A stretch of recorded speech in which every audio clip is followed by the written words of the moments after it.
So Lou touched on it when he mentioned brothers. And that has everything to do with culture. And when I think about my time here at Malvern, I think culture.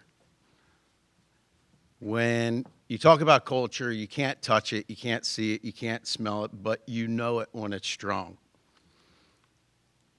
If I say Navy SEALs, you know that culture is strong. Something to be proud of, something to respect. I came from Delaware County. That's also a culture. That's more of something that if you're a part of and everyone kind of looks at you maybe a little bit differently, you embrace that, and that is your tribe. You protect that. I grew up, as I said, in Delaware County, and one of the most influential people to me, a Malvern alum that's still one of my best friends, actually started out.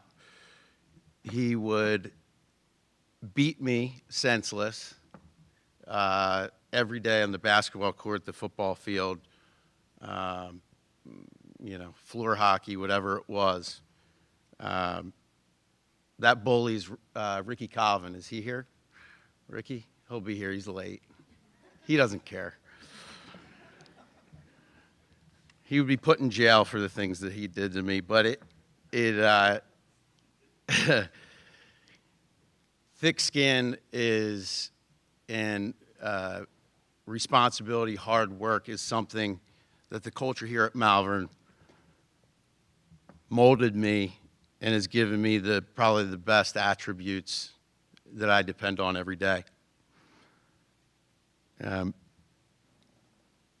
There's a commitment to a standard here,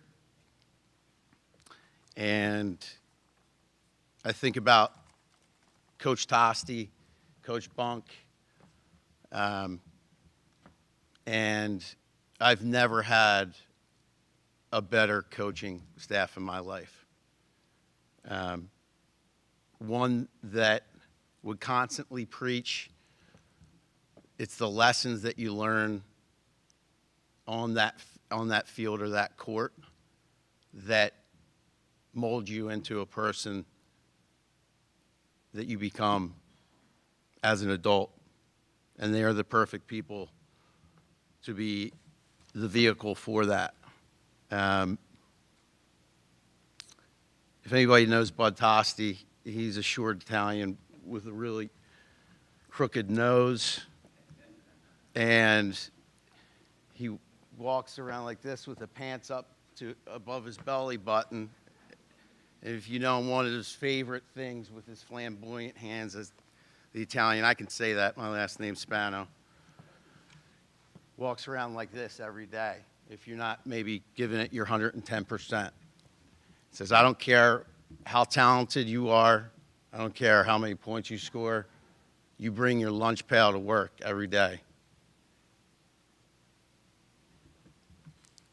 This was a team that praised charges and diving on the floor rather than the points you scored in the box at the end of the game. Above my desk in my office, I have something that he said to me one day that was extremely impactful. I think about it all the time. He said, your character will be judged on your response to adversity. And I think everybody in this room can understand how true that is. We all deal with adversity, and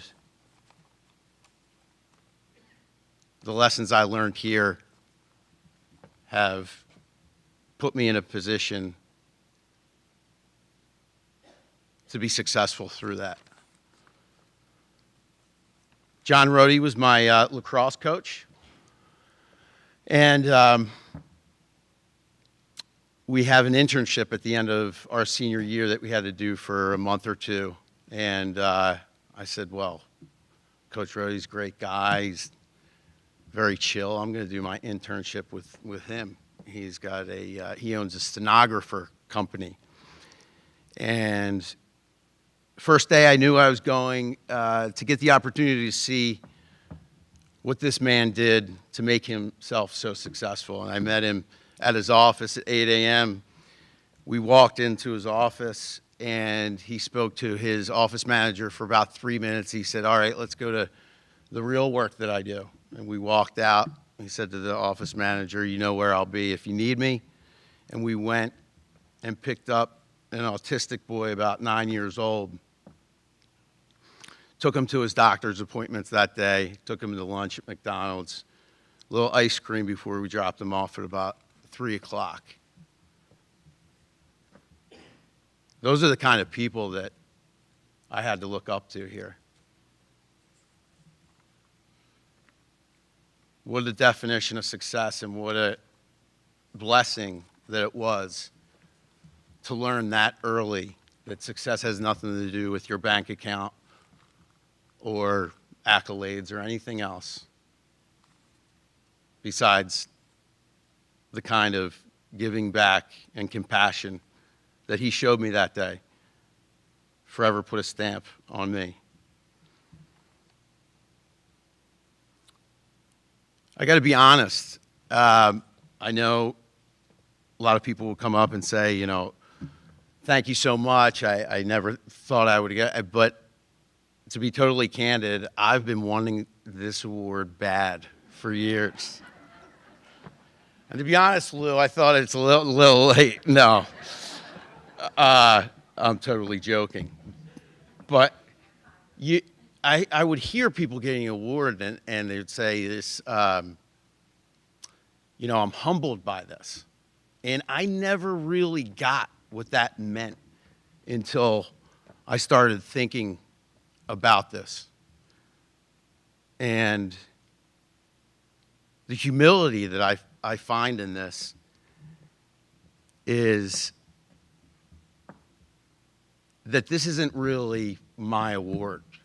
You know, I'm a direct result of the folks that are so committed here to bring good people into adulthood and to continue the culture here. A culture I've never seen before. Gritty, hardworking, relentless. Definitely the toughest kids in the Interact, no doubt about that. That was a joke. I have a friend over there that went to LaSalle. The real prep, Dino. So I just want to say thank you to the board. I am humbled.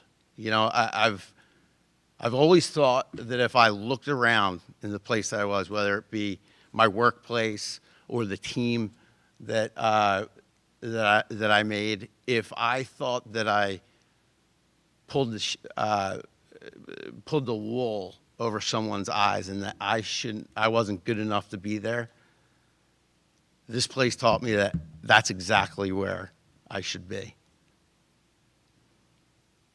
So that's what I'm feeling right now. That's the humility that I'm feeling right now, is that I am very lucky and that I pulled the sheep over somebody's eyes, but you can't take it away. So thank you very much.